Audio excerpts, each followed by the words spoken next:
Viral sebuah video memperlihatkan pengendara sepeda motor hampir terjatuh saat menghindari ribuan hama. Dalam postingan, disebutkan bahwa peristiwa itu terjadi di Jembatan Bantar Bolang, Pemalang, Jawa Tengah.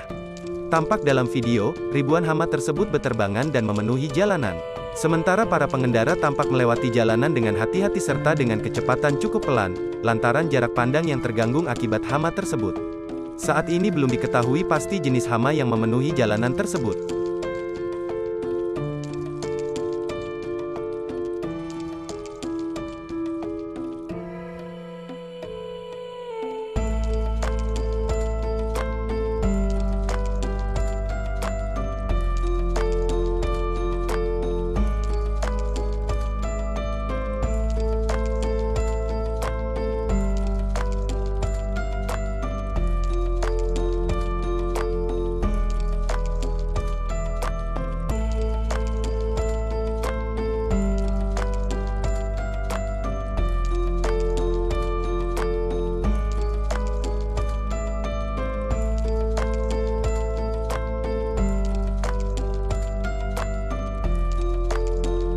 Terima kasih sudah nonton.